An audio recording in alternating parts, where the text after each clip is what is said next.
오늘 본문은 12회를 혈루증으로 앓던 이 여인의 이야기가 해당장 야이로의 딸을 구한 사건의 한 가운데서 일어났습니다. 그러니까 전체적인 내용은 해당장 야이로의 딸이 달리다 굼 소녀 일어나라 하는 말씀으로 살아난 것인데, 그 사이에 혈루증 여인이 치료받는 사건이 끼어 있습니다. 이렇게 어떤 사이에 끼어 있는 것을 뭐라 그러죠? 우리가 먹을 때 샌드위치라고 그러죠. 샌드위치 속에 이 잼처럼 끼워 넣기, 그래서 같이 먹으면 좋다고 하는 것이죠. 같이 또 먹어야 한다고 하는 것을 말씀하는데, 이러한 이 샌드위치의 문학적인 구조를 이 마가는 종종 사용한 것입니다. 이것을 우리가 볼 때 참으로 이것은 같이 읽어야 할 사건이라고 하는 사실을 말씀하고 있습니다. 그런데 해당장 야이로의 딸을 구한 사건은 예수님의 적극적인 그러한 치유 사건입니다. 가서, 좀 늦었지만 그래도 가서 소녀야 일어나라. 사람들이 죽었다고 난리치는데 예수님께서는 소녀야 일어나라. 죽은 것이 아니라 잔다. 이렇게 말씀하면서 적극적으로 예수님께서 가신 거예요.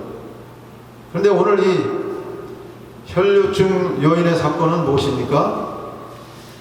여인이 적극적으로 나선 거예요. 이게 좀 다릅니다. 능력이 빠져나갔다 그랬잖아요. 예수님은 몰라요. 그 여인 다가온 다음에 손을 댄 순간에 알았지만은 그전에는 몰랐습니다. 이게 좀 대비되는 이러한 사건입니다. 여기서 혈루증은 무엇인가?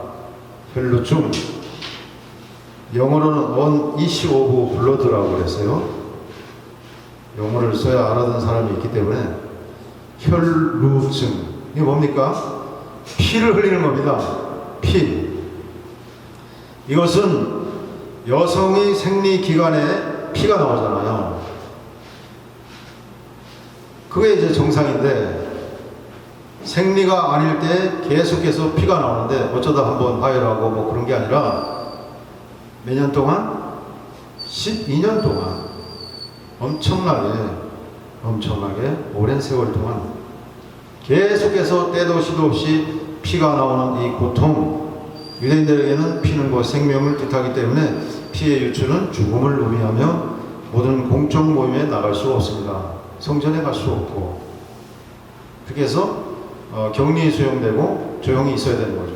물론 레위기 15장에 나오는 여성의 이 출혈에 대해서 생리는 7일 동안 집에 있어라. 이건 뭡니까? 이것은 축복이에요. 건강을 회복하고 보호하는, 요즘 말로 말하면 뭐예요? 생리휴가를 말하는 거예요.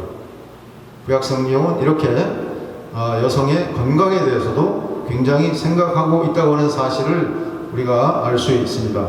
그러나 이 여인은 정상적인 생리 현상이 아니라 12년 동안 이러한 단순한 생리 불순이 아니라 끊임없이 고통당하는, 피를 흘리는 이러한, 그래서 부정하게 되고 모든 공적인 모임에 갈 수 없는 이러한 외롭고 쓸쓸한 그런 여인이었습니다.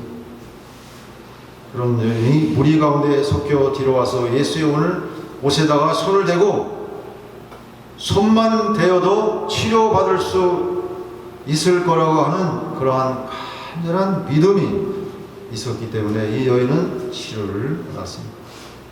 적극적인 믿음, 간절히 주님께 나아오는 믿음, 공적인 자리에 나올 수 없지만 그 모든 것을 초월해서 나아가는 그 자세가 중요하다는 사실을 성경은 증거하고 있습니다. 여인도 당시의 전통과 인습을 깨고 예수님께 나온 것입니다. 이런 것을 우리가 생각할 때 참으로 고통과 어려움 속에 어떠한 전통에 매여서 집에만 있을 것이 아니라 예수의 소문을 듣고 주님 앞에 나오는 그 자세, 그것이 중요하다는 것입니다. 사람들 앞에 섞여 있는 예수님께로 나온 것입니다. 극한의 고통 속에서 예수님께 나오는 것. 극한의 고통 속에서 절망하고 원망하고 낙심도 되고 여러 가지 한숨과 푸념도 있을 수 있습니다만은 나온 것입니다. 돈도 많이 썼다 그랬어요. 허비했다 그랬고 많은 의사들을 만났고 여기저기 다녔고 얼마나 몸부림쳤겠습니까? 아무도 이 여인은 이런 것 때문에 결혼도 하지 못한 어떠한 어려움도 있었을 것이라고 추정이 됩니다. 아무튼 여러 가지 힘들고 어려운 극한의 고통에서 예수님께 나와서 치료를 받았다는 것입니다. 이 환자의 고통 상태에 대해서 우리는 이루 말할 수가 없어요. 12년 동안 이 의사 저 의사 돈 다 쓰는데도 뭔가 진도가 나가야 되는데 더 몸이 안 좋아졌다 이렇게 되어 있습니다. 몸은 더 나빠지고 내 인생 이러다가 끝나는 거 아니냐. 눈물과 절망, 배안과 낙심, 이로 말할 수 없는 고통과 한숨, 절망 이런 것에 사로잡혀 있었다고 볼 수가 있습니다. 이런 사람이 예수님의 소문을 듣고 주님께 나오는 적극적인 행동으로 옮기는 이런 믿음이 중요하다고 하는 사실을 우리가 분명히 생각을 해야 되는 것입니다.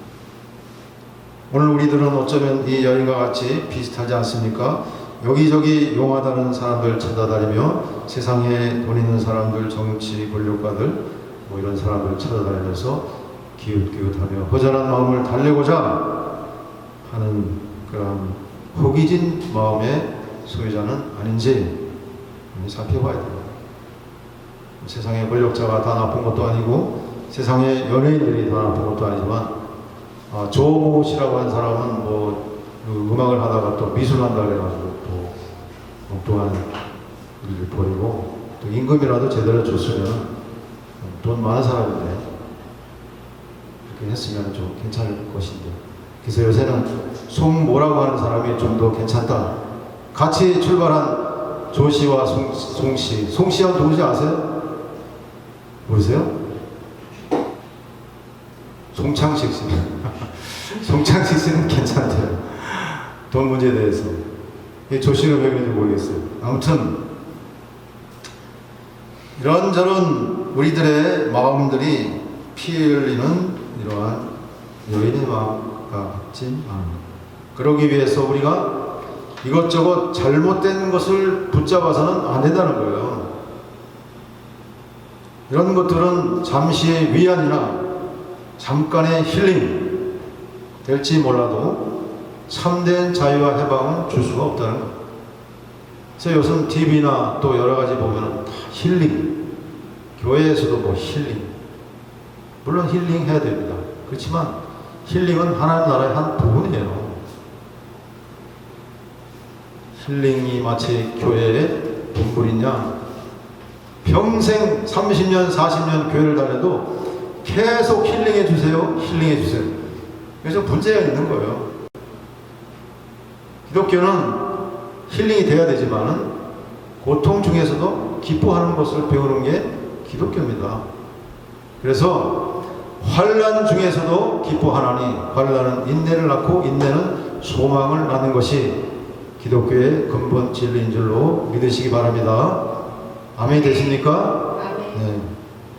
힐링도 중요하지만 고통 중에서도 즐거워하는 그러한 복음의 본질로 우리가 나아가야 하는 것입니다. 마지막으로 중요한 것은 예수님께서도 전통을 넘어서 예수님께서는 늘 경계를 넘어가시는 때가 많아요. 아슬아슬합니다. 이 마가복음 초반부에도 보면은 예수님께서 회당장에서 이 손 마른 사람, 이 손이 뒤틀려지고 이런 사람 고쳤는데 고치고 나가지고 안식일날 또 고치니까 사람들이 그냥 왜 안식일날 고치냐면 씩씩거릴 정도가 아니라 바리새인들과 헤롯 왕이 그날 모의를 해서 예수님을 어떻게 죽일까 이렇게까지 나갔다는 거예요. 그러니까 목숨을 걸고 예수님께서는 생명을 살리려고 하는 그 일에 초점을 맞췄다고 하는 사실을 우리가 알 수가 있습니다. 이 부정한 여인이 나타날 때 예수님께서 너 부정한 여인이 왜 여기 오느냐 그런 말씀하지 아니하시고 그런 단죄 지적하지 아니하시고 격려하셨습니다. 그래서 누가 내 몸에 건드렸느냐 이렇게 이야기하면서 여인과 대면하시는 것은 그 여인을 지적하려고 하는 것이 아니라 그 여인을 칭찬하려고 내 믿음이 너를 구했다. 평안히 가라. 위로의 말씀, 구원의 말씀을 선포해 주시기 위해서 여인에게 나타나신 것입니다. 제자들은 예수님께서 내게 능력이 나갔다 그러니까 예수님 무슨 말씀 하십니까? 지금 사람이 많아서 이렇게 부딪히는 거지 뭘 그런 걸 가지고 지금. 제자들은 지금 모르는 거예요. 예수님과 이 여인 사이에 그 은밀한 관계 속에서 이 사건이 일어나는 겁니다. 이런 것을 보면 하나님 나라의 사건은 은밀하게 신비하게 이루어진다고 하는 사실을 알 수가 있습니다. 예수님과 나와의 관계 속에 깊은 신비로운 관계, 일대일의 은밀한 관계를 통해서 하나님 나라의 역사가 일어난다고 하는 사실을 알 수가 있습니다. 또한 뿐만 아니라 이러한 모든 사역들이 어디에서 일어났습니까? 오늘 제목에 힌트가 있습니다. 어디서 일어났어요? 길 위에서 일어났어요. 길. 성전 밖에서, 길에서, 교회 밖에서 일어난 거예요. 그래서 우리는 이 예수님께서 99마리를 놔두고 이 한 마리 잃어버린 양을 찾아서 가는 것도 길 위의 사역이고, 또 너희는 나를 누구라고 하느냐는 가이사라 빌립보에서 말씀하신 그 질문에서 주는 그리스도시요 살아계신 하나님의 아들이다 라고 하는 그 대답을 한 사건도 길 위에서 일어났습니다. 거기서 예수님께서 나는 고난당하고 다시 사흘 만에 살아날 것이다 라고 하는 말씀을 처하셨습니다. 소경 바디메어도 길 위에서 고치신 사건이에요. 예수님의 많은 사역들이 다 대부분이 길 위에서 많이 일어났습니다. 오늘날도 길 위에서 고통당하며 피가 마르게 고통당하며 눈물 흘리는 사람들 많이 있습니다. 지금도 백목항에서는 9명의 시신을 기다리는 부모님들이 있어요. 피가 마르게 있습니다. 지난 6월 30일 날에는 세월호 특별조사를 이제 그만해라. 하나도 조사하지 않았는데 그만해라. 이 핑계 저 핑계 세월만 가더니 이제는 그만하라. 이렇게 유가족들과 또한 여기에 온 국민들의 가슴을 쓰라리게 하고 있습니다. 또 배도 아직 들어올리지 못하고 있습니다. 2년이 지났는데 왜 대한민국의 해군 실력이 세계에서도 알아줬는데 그걸 못 건져요? 뭐가 감출 것이 있는지도 모르겠습니다. 아무튼 이렇게 피 흘리며 고통당하는 이러한 사람들 길 위에서 지금 자면서 호소하고 있습니다.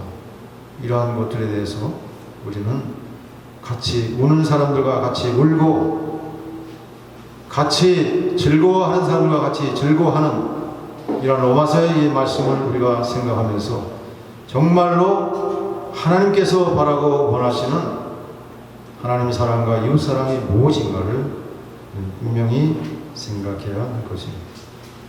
예수님께서는 둘러보시며 여인에게 말합니다. 평안히 가라. 건강하게 살아.